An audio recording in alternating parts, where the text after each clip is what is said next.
तीन भुवन में सार वीतराग विज्ञानता शिव स्वरूप शिवकार नमः त्रियोग समाखे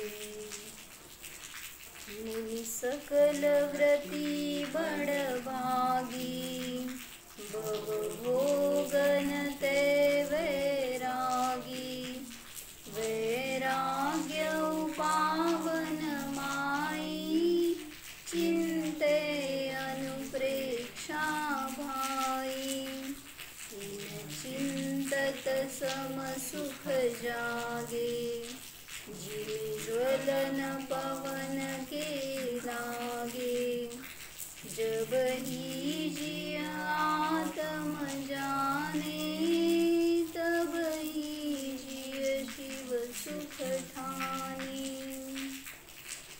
जवळ 24 भगवान की जय।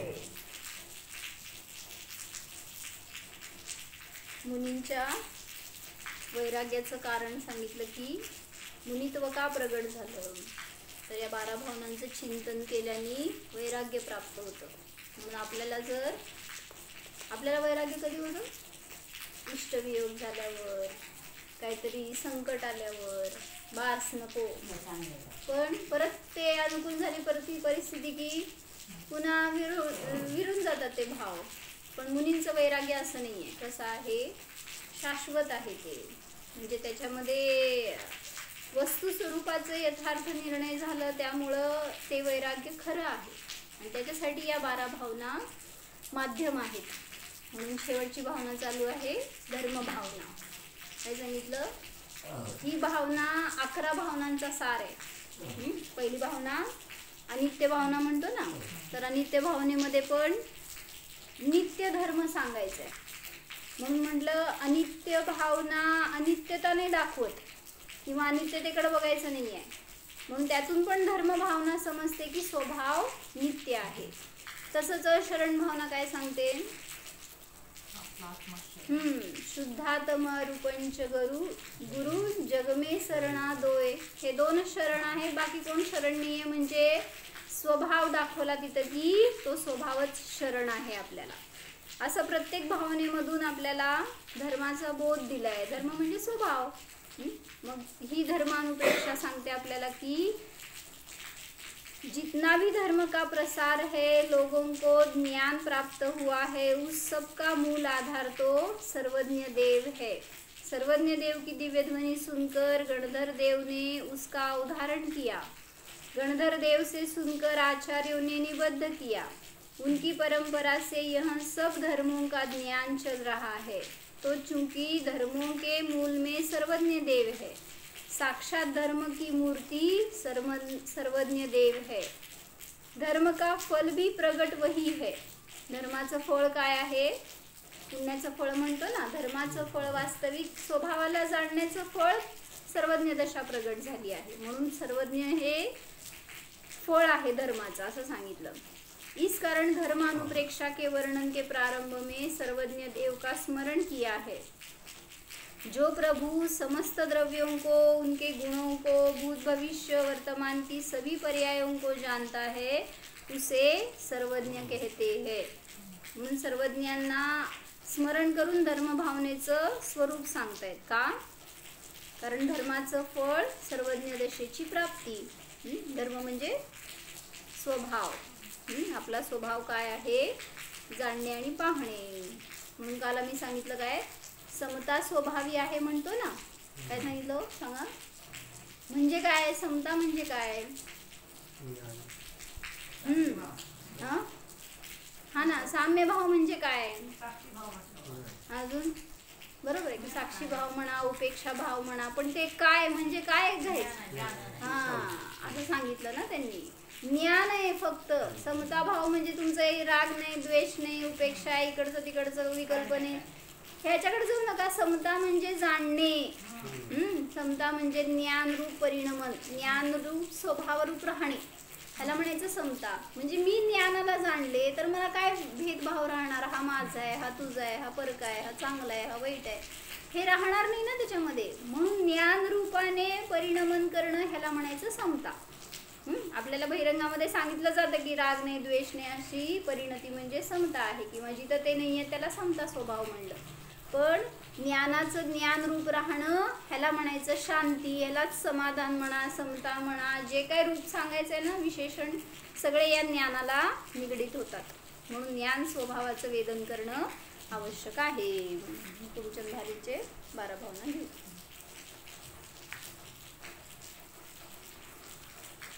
चालतेत म्हणाले तुम्हाला. 12 भावनांचं चिंतन करायचं. 12 दिवसात 12 भावना पाठ करायच्या.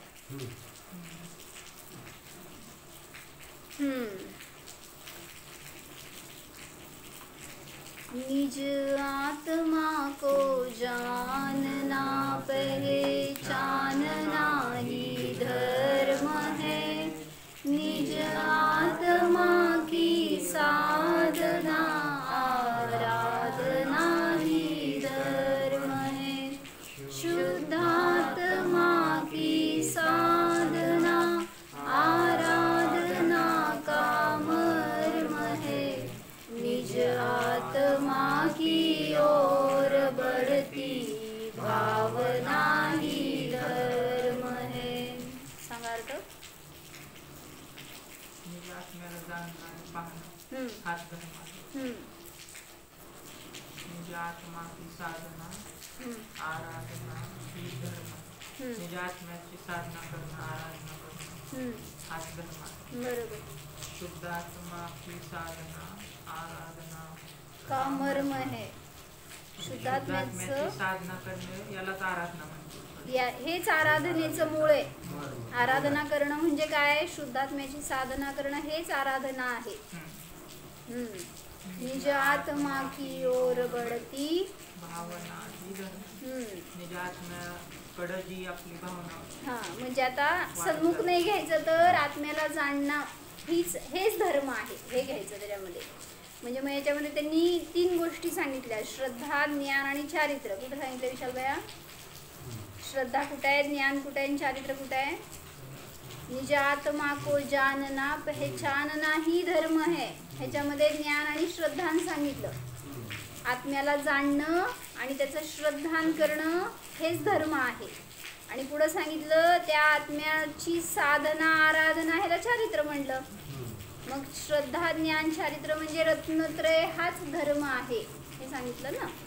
म्हणून आत्म्याला जाणा, त्याचं श्रद्धान करा आणि त्याच स्वभाव रूपाने परिणमन करा, तर तेच खरं चारित्र्य आहे. म्हणून रत्नत्रय संपन्न स्वभावच धर्म आहे. शुद्धात्मा की साधना आराधना का मर्म है. म्हणून तुम्ही जे काय आराधना म्हणून धर्म म्हणून क्रिया करताय ना, तर त्याच्या मुळाशी हे हवं आहे काय, शुद्धात्म्याची साधना, शुद्धात्म्याची प्राप्ती हे लक्ष असेल तर तो खरा धर्म झाला.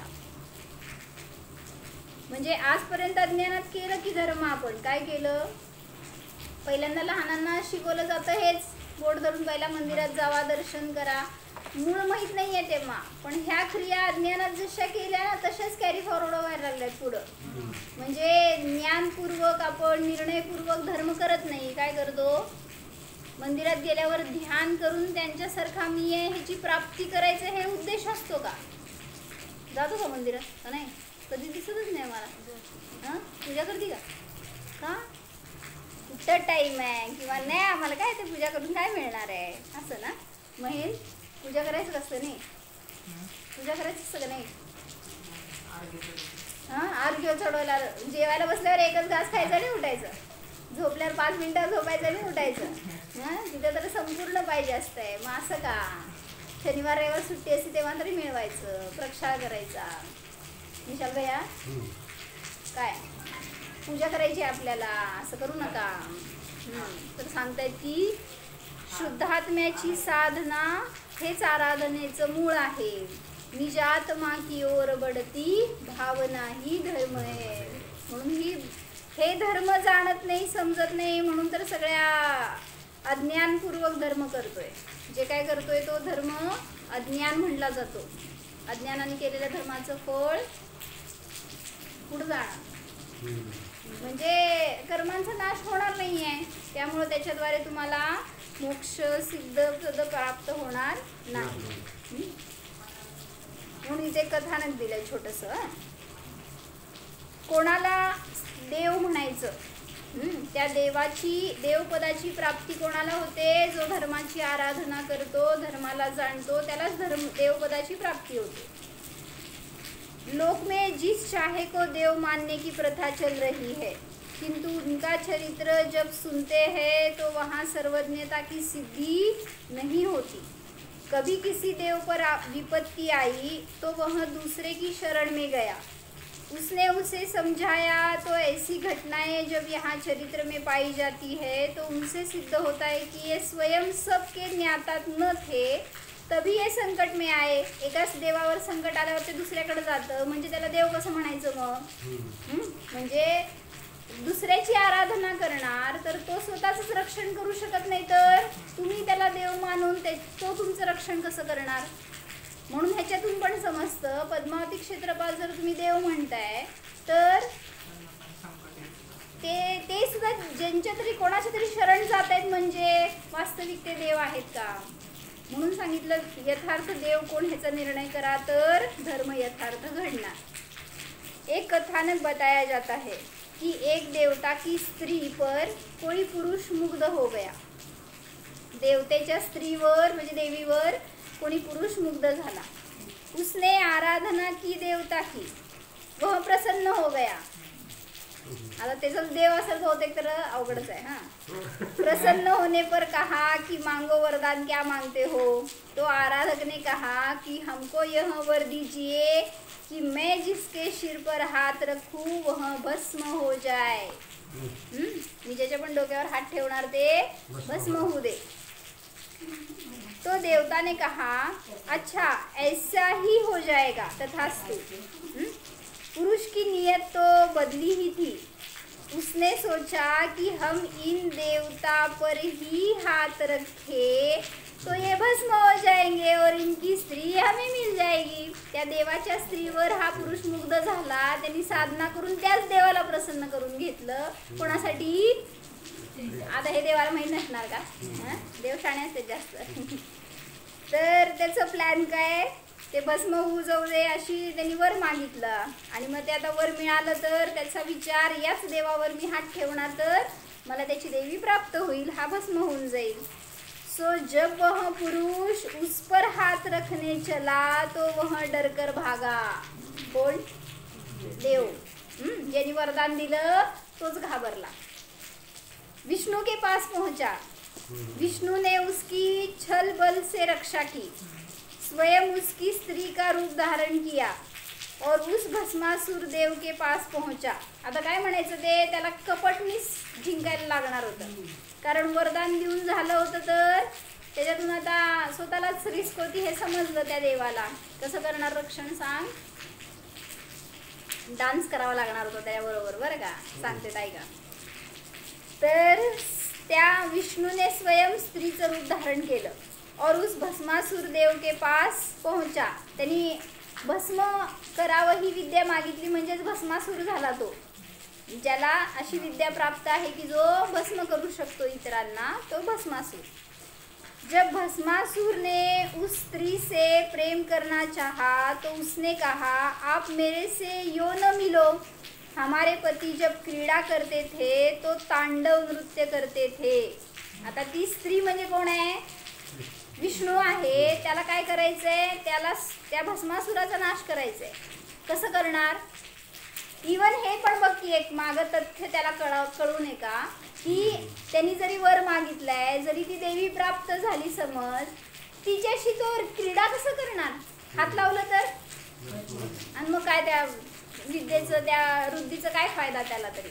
म्हणजे त्यांनी त्या देवीला प्राप्त करण्यासाठी तर तप केलं आणि मागितली अशी गोष्ट की ज्याच्याद्वारे त्याच्याच मागणीला बाधा येणार, त्याच्या भोगामध्ये अडथळा येणार. जेवण कसं करत असेल? राखच खावं लागत असेल त्याला. हात लावल ते बस होणार म्हणल्यावर, तसं ते पूर्वी गोष्ट होती ना, हात लावल ते सोनं. त्याला जेवायला मिळालं नाही, मग नंतर माहिती आहे का दुसरा जीव घालायला तर मग ते जेवणार असं. मग तसंच इथं पण दिवस रात्र राखेवर जगावं लागायचं त्याला. सो जब वह पुरुष उस पर हाथ रखने चला तो वह डरकर भागा, विष्णू के पास पहुंचा. त्यांनी स्त्रीचं रूप धारण केलं. ती स्त्री म्हणती, जब भस्मासुर ने उस स्त्री से प्रेम करना चाहा तो उसने कहा, आप मेरे से यूं न मिलो. हमारे पति जब क्रीडा करते थे तो तांडव नृत्य करते थे. उस नृत्य में ते तू कर असं तिला सांगायचंय बरं का. त्या देवीला, त्या भस्मासुराला सांगायचंय, तू पहिला तांडव नृत्य कर, मग क्रीडा कर, तर तुला माझी प्राप्ती होईल असं. मला ते तांडव नृत्य शिकवायचं होतं.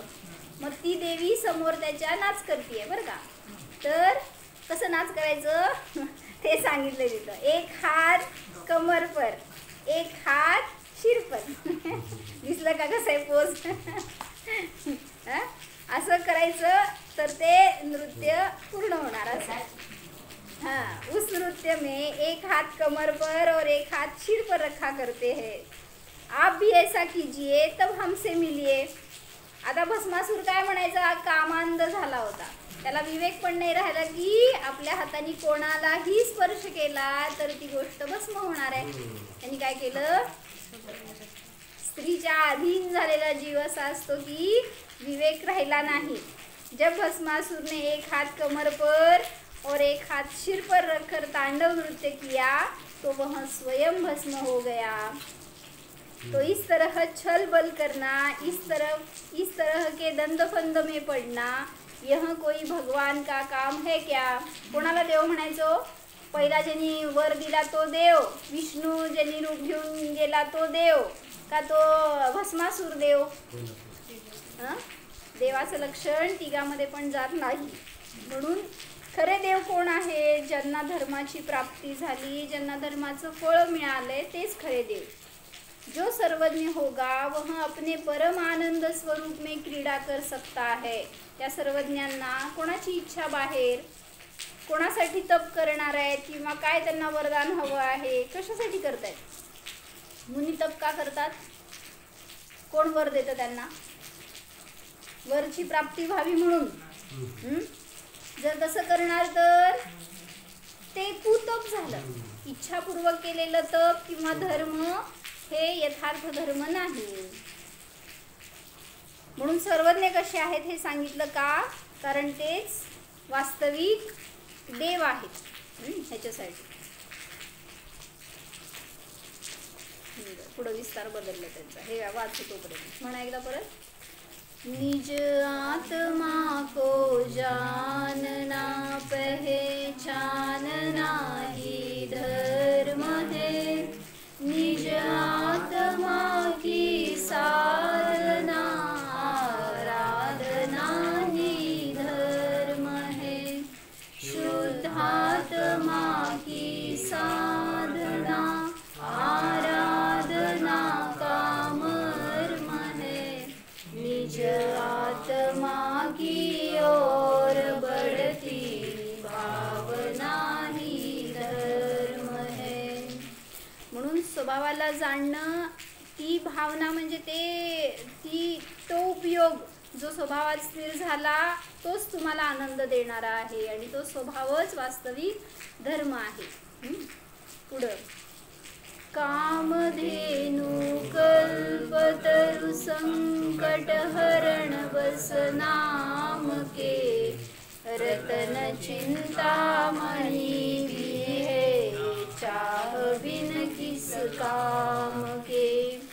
भोग सामग्री मिले अनिवार्य है पर याचना है व्यर्थहीन. कल्पतरु चिंतामणि की चाहना. काय समजलं,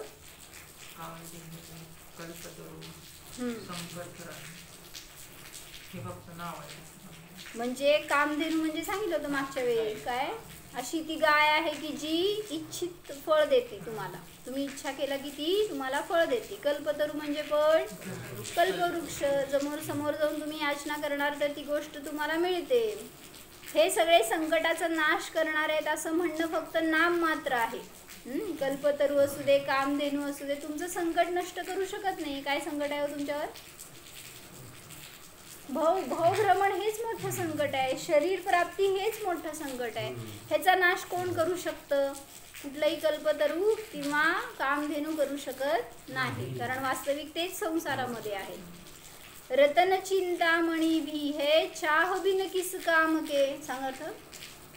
चिंतामणी रत्न हे पाहिजे, पण ते काय कामाचं नाही. चिंतामणी रत्न जरी मिळालं तरी त्याच्या समोर इच्छा केली तरच ते तुम्हाला देतं फळ. हातात घेतलंय तर काहीतरी मागणी करावी लागते, इच्छा करावी लागते, तर ते रत्न तुम्हाला इच्छित फळ देतं. अन्यथा त्याचा पण काय उपयोग नाही. म्हणजे आता कोणाकोणाकडं असं अनेक छंद असतात ना, काय म्हणायचं, अँटिक पीस गोळा करायचे.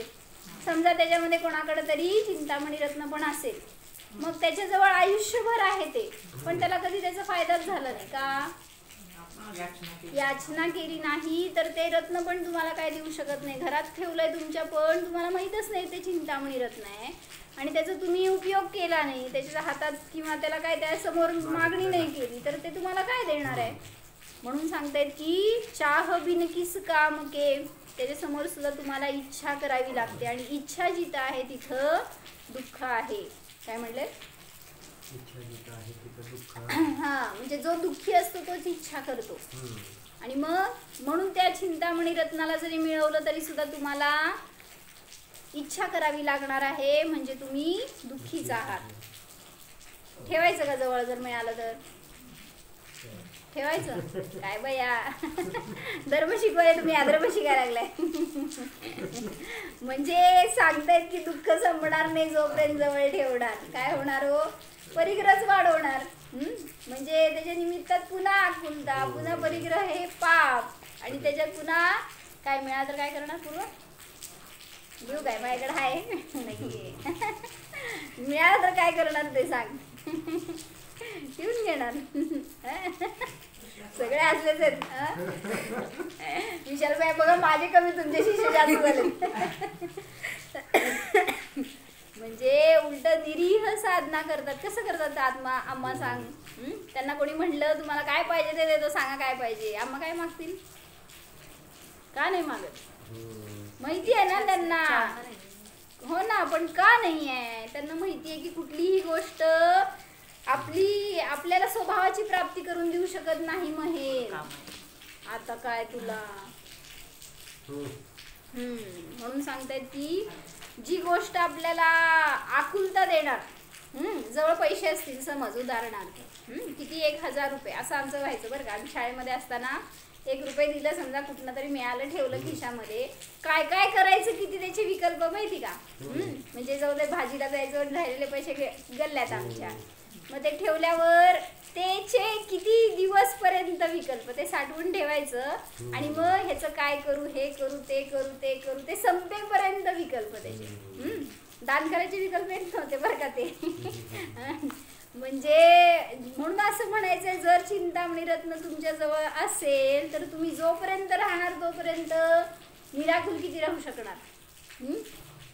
म्हणून सांगतायत की ते चाह बिन किस काम के, ते रत्न सुद्धा तुम्हाला सुख देणार नाही. भोग सामग्री मिले अनिवार्य है पर याचना.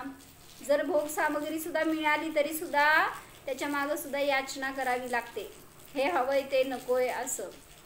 हे व्यर्थ ही न कल्पतरू चिंतामणी की चाहना.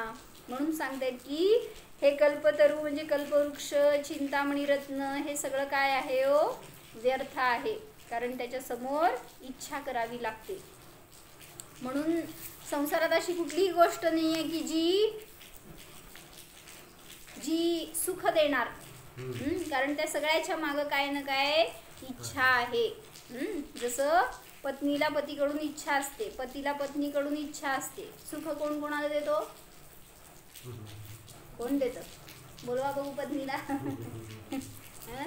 म्हणजे कालच ऐकली ना घटना काय झाली ती पुण्यातली. म्हणजे लव्ह मॅरेज करून सुद्धा एकमेकांना सुख देऊ शकत नाहीत कोण. ऐकली ना घटना? नाही ऐकली? वैष्णवीच ना नाव तिचं. तर ती लव्ह मॅरेज केली आणि वडिलांचं परमिशननी परत लग्न करून दिलं वडिलांनी. पण लग्न करत असताना तिकडच्यांनी हुंडा मागितला आणि किती हुंडा दिला? 51 तोळे सोनं, पुढं फॉर्च्युनर कार, पुढं भांडी नाही रे थांब, ते ताट दिलं ना 7.5 किलो चांदीचं ताट, चांदीची भांडी दिली. हा आणि काय दिलं? आणि असं भरपूर काय करोड रुपये खर्च करून लग्न करून दिलं. आणि परत ते मोबाईल दिलं, गाडी दिली, हे तर अजून वेगळंच. तर ते दिलं तर त्याच्यानंतर अनेक दिवस तिच्या मागं त्या घरातल्यांची रट असायची, घरी जा 1 लाख रुपये घेऊन ये, परत दुसऱ्या वेळी गेल्यावर 2 लाख रुपये घेऊन ये, असं ते प्रत्येक वेळी तिला मागायचे. मग ती विरोध केली थोडे दिवस ऐकून. ती म्हणली वडिलांनी का द्यायचं? आणि असं करण्यामध्ये आता तिच्यावर अत्याचार सुरू झाला घरातल्यांचा. म्हणजे मला म्हणायचं काय लव्ह मॅरेज करून मिळवतात मला हे कळत नाही. आणि ते प्रोव्हाइड पण करत गेले तिचे वडील, तिच्या मागण्या त्यांनी मागितलं तर हे धन देत राहिले का? कारण ती सुखी राहावी. आणि झालं काय त्याच्यामध्ये, त्यांनी त्या नवऱ्याने तिच्या 2 करोडचा एक बंगला का काय फ्लॅट घेतला, एक घर घेतलं म्हणे. तर ते 2 करोड रुपये तुझ्या वडिलांनी मला द्यावेत असं म्हणून तिला ते फोर्स करत होते की तू जा घरी आणि घेऊन ये पैसा. ती म्हणाली मी मागणार नाही, तुम्ही तुमच्या बळावर घ्या, कशाला वडिलांनी द्यावं, वडिलांनी किती दिवस म्हणून पोसावं तुम्हाला. तर ते म्हणाले सासरकडचे तुला काय आम्ही फुकट पाळायचं का, फुकट तुझं पालन काय म्हणायचं सांभाळ करायचं का. तर असे वर्ड्स ऐकल्यावर वडिलांना समजलं तर वडील अजून खजील झाले. पण ह्याच्यामध्ये ती यावेळेस विरोध केली आणि गेली नाही घरी. तर तिला मारलं लोकांनी, इतकं मारलं की त्यात ती मेली. आणि त्यावेळेस तिला 8 महिन्याचं मूल आहे हातामध्ये. तर ते त्यांनी तिकडच्यांनी स्वीकार पण करेनात की तिला त्यांनी मारलं म्हणून. त्यांनी सांगतायत तिने आत्महत्या केली आणि त्याच्यासाठी म्हणून कोर्टात केस चालू आहे आता. आणि ती मुलगी तर इतकी सुंदर आहे ना, पण विवेक नसल्यावर त्या सुंदरतेचा काय फायदा असं मला म्हणायचं आहे. म्हणजे हे होतं जेव्हा इच्छा राहते, जे काय आपण संसारिक गोष्टींमध्ये इच्छा करतो तर ते कसं दुःख देणारं ठरतं हे सांगितलं. म्हणून कुठली इच्छा आणि आपल्या मनाचा निर्णय कधीच नाही करायचा, धर्माच्या विरुद्ध नाही जायचं. जे धर्म सांगणार आहे ना त्यांनी कल्याणच होणार तुमचं. धर्म आणि धार्मिकांची म्हणून शरण राहावी, अशा ठिकाणी कधी जायचं नाही, अशा लोकांमध्ये कधी राहायचं नाही की जिथं धर्म नाही. म्हणून जे धर्माची शरण राहणार त्यांना सुख आहे. कसली कथा? 4 कथा. विकथा जिथं चालू आहे तिथं अशा ठिकाणी राहायचं नाही. आणि मग आता ते इतरांना कळालं पण नव्हतं माहेरच्यांना की तिला असं झालंय म्हणून. आणि जेव्हा तिचं बॉडी बाहेर काढली त्याच्यातनं ते पोस्टमॉर्टममधनं कळालं की तिला अनेक ठिकाणी मारहाण केली आहे त्या लोकांनी. आणि मग ते मुलगा कुठे आहे म्हटलं तर मुलाचा शोधच लागेना. म्हणजे न माहेरी न सासरी, तिसऱ्याच घडी ठेवलं होतं त्याला. असं 4 ठिकाणी 4 वेळा फिरवून ते मिळू नये कोणाला म्हणून. किती 8 महिन्याचं ते मूल. आणि मग आता ते कोर्ट केस केल्यावर ते मुलगा तर मिळाला पण तिच्यावर अजून न्याय झाला नाही. म्हणजे म्हणायचंय सगळं हे रामायण महाभारत का होतं, असा आहे संसार. म्हणून जो धर्माची शरण नाही राहणार ना त्याला संसारात नियमाने दुःख आहे. म्हणून धर्म असेल तर कुठेही राहा तुम्हाला सुख आहे, अन्यथा सुख नाही. धर्म ही वह कल्पतरु है नहीं जिसमें याचना, धर्म ही चिंतामणि है नहीं जिसमें चाहना. तुम्हाला चालते की घ्या काय नाही. धर्म तरु से याचना बिन पूर्ण होती कामना, धर्म चिंतामणि है शुद्धात्मा की साधना. सांगा अर्थ. दुसऱ्या पानावर आहे. धर्म ही वह कल्पतरु है नहीं जिसमें याचना. धर्मच कल्पतरू आहे, कल्पवृक्ष आहे. पण तो कल्पवृक्ष बाहेरच्या कल्पवृक्षा समान नाही आहे, कारण ह्याच्या समोर याचना करावी लागत नाही. तुम्ही आज धर्म करा, तुम्हाला फळ नियमाने मिळणारच, उलट निरपेक्षतेने मिळणार. अपेक्षा करणार तर धर्म फळ देत नाही. आणि त्याच्या विरुद्ध कल्पवृक्षासमोर अपेक्षा करणार तरच फळ मिळणार. म्हणून धर्मच असं कल्पवृक्ष आहे की ज्याच्यामध्ये याचना नाही. पुढं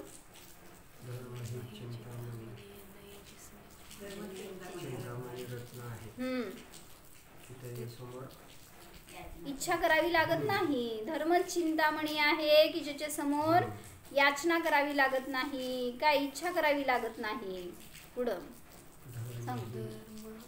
धर्म तरुसे याचना बिन पूर्ण होती का मना. याचना करायच्या आधीच कामना. धर्म असा वृक्ष आहे की ज्याच्या समोर याचनेशिवायच कामना पूर्ण होतात.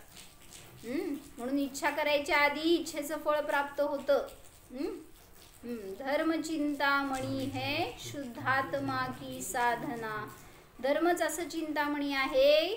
कशाला म्हणलं धर्म चिंतामणी. शुद्धात्म्याची साधनाच चिंतामणी रूप धर्म आहे, ज्याच्याद्वारे तुम्हाला इच्छित फळ सहज प्राप्त होणार. पुढं शुद्धात्मा की साधना अध्यात्म का आधार है. शुद्धात्मा की भावना ही भावना का सार है. वैराग्य जननी भावना का एक ही आधार है. ध्रुव धाम की आराधना आराधना का सार है. सांग अर्थ. शुद्धात्माची साधना करणं हेच अध्यात्माचा सार आहे, आधार आहे. म्हणजे हेच अध्यात्म आहे.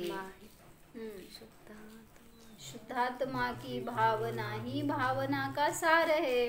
या सगळ्या भावनांचं चिंतन करण्याचं सार काय आहे. आत्म्याची प्राप्ती. म्हणून बाकीच्या कशाची भावना करायची नाहीये तुम्हाला. एक शुद्धात्म्याची भावना करा, हेच सारभूत आहे. वैराग्य जननी भावना का एक ही आधार है. म्हणजे या 12 भावना कशा आहेत. वैराग्याची जननी आहे, त्याचा आधार काय आहे. शुद्धात्म्याची भावना. म्हणजे आत्म्याला जाणणं हेच एक आधार आहे. ध्रुवधाम की आराधना आराधना का सार है. म्हणून आत्म्याची आराधना करा, हेच सारभूत आहे. म्हणजे बाकी सगळं तर कळालं आपल्याला की अनित्य काय, अशरण काय, आश्रव काय, निर्जरा काय, सगळं कळालं. पण त्यातून सारभूत तत्व जर ग्रहण केलं नाही तर काय धर्म कळला, काय भावना कळली आपल्याला. म्हणून प्रत्येक भावना आपल्याला हाच बोध देते की स्वभाव जाणा. स्वभाव काय आहे. जाणणे पाहणे हाच स्वभाव मात्र आहे. मग त्या ध्रुव स्वभावाची आराधना करा तर आपल्याला खरं वैराग्य प्रगट होणार. पण आपण त्या शब्दामध्ये अडकतो, कुठल्या तरी क्रियेमध्ये अडकतो, तर त्याच्याद्वारे धर्माची किंवा सुखाची प्राप्ती होणार नाही. म्हणून मागच्या वेळी आम्ही 2 भेद सांगितले होते धर्माचे. कुठले. श्रावक धर्म आणि मुनी धर्म असे 2 भेद केले. मग श्रावक धर्माचे त्यांनी 12 भेद केले होते. कुठले. 11 प्रतिमाणी अविरत सम्यक दृष्टी. तर हे श्रावक धर्माचे 12 भेद झाले. आणि मुनी धर्माचे 10 भेद केले होते. दशधर्म, उत्तम क्षमा आदी जे 10 धर्म आहेत ते सगळे मुनी धर्मामध्ये घेतले. मग अशा रीतीने धर्माचे 2 भेद केले होते. त्यातला आपल्याला काय आहे. आपल्याजवळ धर्म म्हणजे स्वभाव आहे. आणि आपण जी काही साधना करतोय, आत्म्याची प्राप्ती केली आहे, तर त्या पूर्वक चारित्र्यामध्ये सुद्धा आपण प्रगती करू शकतो. पहिल्यांदा आत्म्याची प्राप्ती करा हे ध्येय असावं, हा ध्यास असावा. तर त्यासाठी एक काय सांगितलं माहिती का. ध्यास कसा असतो ह्याच्यासाठी सांगितलं की एक शेतकरी होता आणि त्याची पत्नी होती.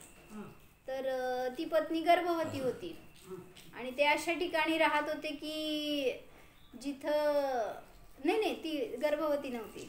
त्या शेतकऱ्याला काहीतरी आजार झाला आणि तो आजारी पडला होता. पण ह्यांचं जेमतेम चालणारं होतं, त्यामुळं तिनं 3 मुली होत्या शेतकऱ्याला त्या, आणि 3 मुलींच्या लग्नामध्ये एवढा पैसा खर्च झाला की या सगळी जमापुंजी संपली. आता त्यांना त्यांचं शेत सुद्धा विकावं लागलं होतं. आता ते 2 जण दुसऱ्याच्या शेतामध्ये काम करत होते आणि आपला उदरनिर्वाह करत होते.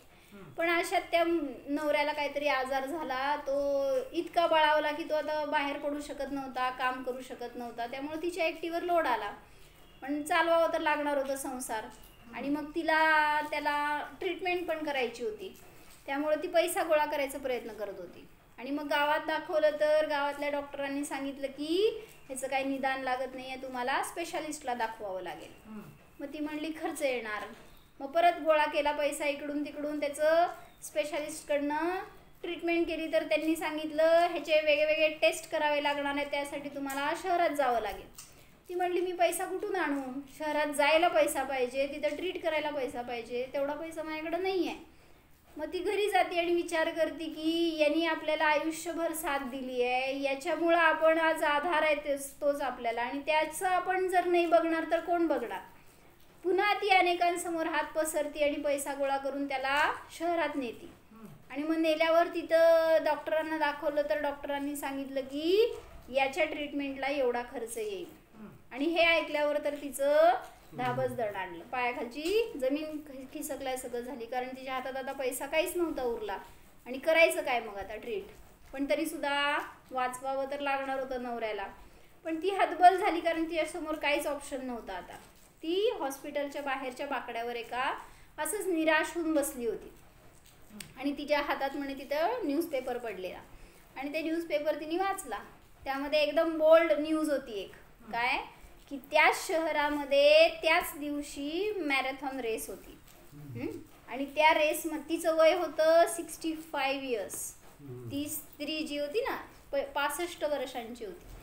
आणि तिने ती न्यूज वाचली त्या पेपरमध्ये की ह्या मॅरेथॉनमध्ये जो जिंकणार ना तर त्याला एवढी किंमत मिळणार, एवढं बक्षीस मिळणार. हे कळलं की ती म्हणाली काहीही असू दे मला हे बक्षीस मिळवायचंय.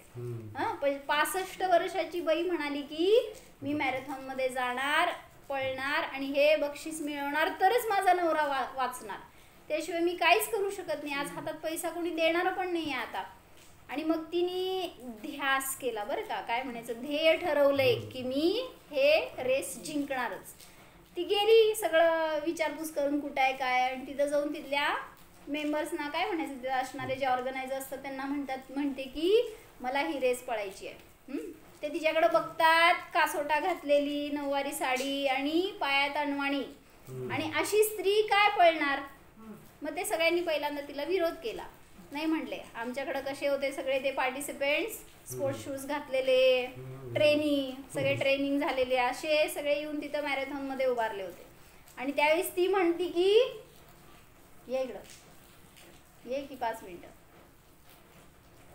किती वाजले, इथं बस. तर काय झालं, काय सांगत होते. एक वृद्ध स्त्री होती, वृद्ध म्हणजे प्रौढ म्हण, 65 इयर्स. तर तिचा नवरा आजारी पडला, त्याच्या ट्रीटमेंटसाठी तिला पैसा पाहिजे होता.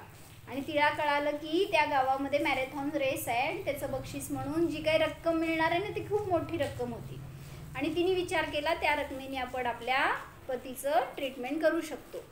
आणि ती गेली आणि तिथं जाऊन कन्व्हिन्स करते तिथल्या लोकांना की मला हे मॅरेथॉन खेळायचं आहे, तुम्ही मला परमिशन द्या. मग तिथल्या लोकांनी पहिला नको होय करत सगळं करत, तुझी जबाबदारी का, तुझ्याकडं काहीच नाही आहे ना, शूज आहेत ना काय ड्रेस आहे, तसा कसं पळणार तू सगळ्यांच्या मध्ये. ती म्हणती ते सगळं माझ्यावर. आणि मग त्यांनी ठीक आहे म्हणले, तुझी इच्छा. आणि मग सगळ्यांनी परमिशन दिली. म्हणलं तिला इतका आनंद झाला ना, ती त्या लाईनवर जाऊन उभारली. तिच्या डोळ्यासमोर फक्त पती होता, बाकी काहीच नव्हतं. आणि सांगितलं की त्यांनी एवढं छान वर्णन केलं ना की आजपर्यंत तिला आयुष्यामध्ये काय काय नाही फेस करावं लागलं होतं, सगळं फेस करून कधी असा अनुभव आला नव्हता, कधी ती ग्राउंडवर पळाली नव्हती. तिने निर्धार केला की हे बक्षीस मीच जिंकणार. तरच माझा पती वाचणार. गेली आणि तिथं सगळ्यांसमोर तिने पळायसाठी म्हणून उभारली. काय म्हणायचं ते हे मारतात ना, साईन देतात एक, तुमचं काय म्हणतात, गोळी मारतात नाही तर काय आवाज करतात, आणि साईन रेस सुरू झाली.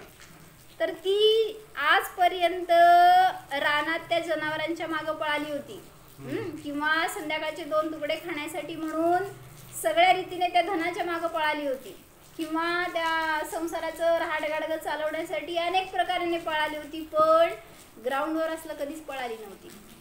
पण आज अशा अवस्थेमध्ये तिला तिथं पण पळायची वेळ आली. तिच्या डोळ्यासमोर फक्त पती होता, त्याला जगवायचे, त्याला वाचवायचे, मला ही रेस जिंकायचीच आहे, इतका ध्यास होता ना. बस पळताना कोणी दिसत नव्हतं तिला, फक्त पती दिसत होता. आणि ती पळाली, बेभान होऊन पळाली. आयुष्य तिला पळवत होतं. अखेर गोळी मारली गेली आणि रेस थांबली.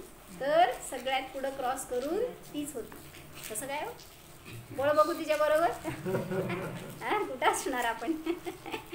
म्हणजे म्हणायचे ती काय बक्षिसासाठी नव्हती पळत, तिच्या ध्यास होता की आपल्या पतीला वाचवायचंय, त्या लक्ष्याच्या मागं ती पळत होती. तिला तिचं जीवन वाचवायचं होतं, ह्याच्यासाठी पळत होती. म्हणून सांगितलं की असं जो किती वर्षाची, जर 65 वर्षाची लेडी पळू शकती तर पळायचं का पूजा. कुठं पळायचं, बाहेर नाही, पळतीच आहे ती तर. बाहेर पळायचं नाहीये तर आत पळायचं आहे. म्हणून ध्येय समोर ठेवून बस पळा तर यश मिळणारच. तिला अन्य त्या सगळ्या पार्टिसिपेंट्सचं भय नव्हतं, त्यांच्याशी कंपॅरिझन करायचे भाव सुद्धा नव्हते. हे जास्त पळत आहेत, ते किती जास्त ट्रेनिंग घेतली आहेत, मी जिंकणार की नाही, काय होणार, कशाची चिंता नव्हती. कारण फक्त लक्ष तिने आपल्या समोर ठेवलं होतं. झालं तर झालं, नाही तर नाही, पण मिळवायचंच हा जो निर्धार होता ना, त्याच्या अनुसार ती पळाली. यशासाठी शक्तीने, तीव्रतेने कार्य करावे लागते, कष्ट करावे लागते. थोडे अडथळे येतील. जसं पळत असताना समजा डोंगर आला तर काय करणार हो, त्या डोंगराला खोदायचं नाही आहे, पोखरायचं नाही आहे, वर चढायचं नाही आहे, फक्त थोडा विचार करा आणि वळसा देऊन जावा तर पुढं यश आपली वाट बघत असणार, असं सांगितलं. मग तसंच तिच्या पण आयुष्यात असे अनेक अडथळे आले, पण ती खंबीर उभारली आणि निर्णय करून तिने यश प्राप्त केलं. थोड्या शांततेने निर्णय करावा लागतो तर यश आपली वाट बघत असतं. यशासाठी ध्यास हवा, पुरुषार्थ हवा, सातत्य हवे, तरच आपल्याला सुद्धा आपल्या ध्येयाची प्राप्ती.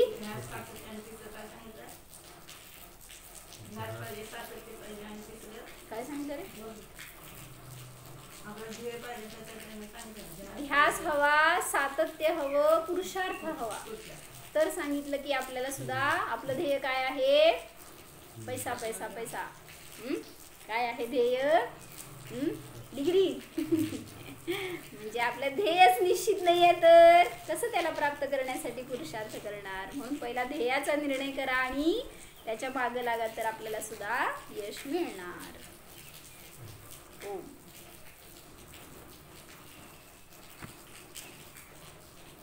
जाणा हा मी न्यायक जीव आहे, रत्नत्रय धर्म संपन्न आहे. जाणणे पाहणे हाच माझा धर्म आहे. स्वभाव जाणा. मी सर्वज्ञ स्वरूप आहे, निरपेक्ष स्वरूप आहे, चेतना मात्र आहे. मी आहेच. ओम.